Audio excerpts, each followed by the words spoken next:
क्या आप यकीन करेंगे कि सिर्फ 2 दिनों में चाय, नाश्ता, खाना और पानी पर 46 लाख रुपए खर्च हो सकते हैं? क्या एक कप चाय इतनी महंगी थी या फिर सरकारी पैसों का खेल कुछ और ही कहानी बता रहा है? गुजरात के राजकोट से सामने आया यह मामला अब सिर्फ एक बिल का नहीं, बल्कि जनता के टैक्स के पैसे और सरकारी जवाबदेही का बड़ा सवाल बन चुका है। आइए जानते हैं आखिर 46 लाख रुपए के इस फूड बिल के पीछे की पूरी कहानी। राजकोट नगर निगम ने हाल ही में शहर में बड़े स्तर पर डिमोलिशन ड्राइव चलाया। प्रशासन का दावा है कि इस अभियान में करीब 1489 अवैध निर्माण हटाए गए और लगभग 350 करोड़ रुपए की सरकारी जमीन खाली कराई गई। इतने बड़े ऑपरेशन में बड़ी संख्या में नगर निगम के कर्मचारी, पुलिसकर्मी, अधिकारी और मशीनें तैनात थीं। लेकिन अब इस कार्रवाई से ज्यादा चर्चा उस 46 लाख रुपए के फूड बिल की हो रही है। बताया जा रहा है कि सिर्फ 2 दिन के दौरान चाय, नाश्ता, दोपहर और रात का खाना, मिनरल वाटर, नींबू पानी और दूसरी व्यवस्थाओं पर करीब 46 लाख रुपए का बिल बनाया गया। यहीं से विवाद शुरू हुआ। लोगों का सवाल है कि क्या सिर्फ 2 दिनों में खाने पीने पर इतना बड़ा खर्च होना संभव है? अगर इतना खर्च हुआ तो उसका पूरा हिसाब सार्वजनिक क्यों नहीं किया गया? और अगर बिल में गड़बड़ी है तो इसकी जिम्मेदारी कौन लेगा?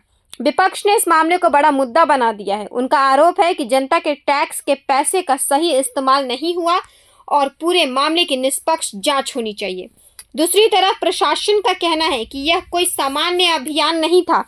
हजारों कर्मचारी और पुलिसकर्मी लगातार कई घंटों तक मैदान में मौजूद थे। ऐसे में भोजन और अन्य व्यवस्थाओं पर खर्च होना स्वाभाविक है। लेकिन प्रशासन का यह भी कहना है कि हर खर्च का रिकॉर्ड मौजूद है और जांच के बाद ही अंतिम भुगतान किया जाएगा। इसी विवाद को देखते हुए नगर निगम की स्टैंडिंग कमेटी ने फिलहाल इस बिल का भुगतान रोक दिया है। अब पूरे मामले की जांच की जा रही है। अगर जांच में कोई गड़बड़ी मिलती है तो संबंधित अधिकारियों और सप्लायर के खिलाफ कार्रवाई भी हो सकती है। लेकिन इस पूरे मामले में सबसे बड़ा सवाल सिर्फ 46 लाख रुपए का नहीं है। असल सवाल यह है कि क्या सरकारी विभागों में खर्च का सही ऑडिट होता है? क्या हर रुपए का हिसाब जनता को मिलना चाहिए? और क्या भविष्य में ऐसे बड़े अभियानों के लिए खर्च की पूरी जानकारी सार्वजनिक करना अनिवार्य है? क्योंकि यह पैसा किसी अधिकारी का नहीं, बल्कि देश के करोड़ों टैक्स देने वाले लोगों का पैसा है। डिमोलिशन ड्राइव जरूरी हो सकती है, लेकिन अगर उसी अभियान के दौरान खाने पीने का बिल ही सवालों के घेरे में आ जाए तो जनता जवाब जरूर मांगेगी। अब सबकी नज़र जांच पर है। क्या 46 लाख रुपए का यह बिल पूरी तरह सही साबित होगा या फिर इसके पीछे किसी बड़ी वित्तीय गड़बड़ी का खुलासा होगा? सवाल अब भी वही है, क्या यह सिर्फ एक फूड बिल है या सरकारी खर्च की पारदर्शिता पर लगा सबसे बड़ा सवाल? फिलहाल जांच जारी है और सच सामने आने का इंतजार पूरे देश को है। देखते रहे प्रभात खबर। धन्यवाद। प्रभातखबर.com, विश्वास वही, रफ्तार नहीं।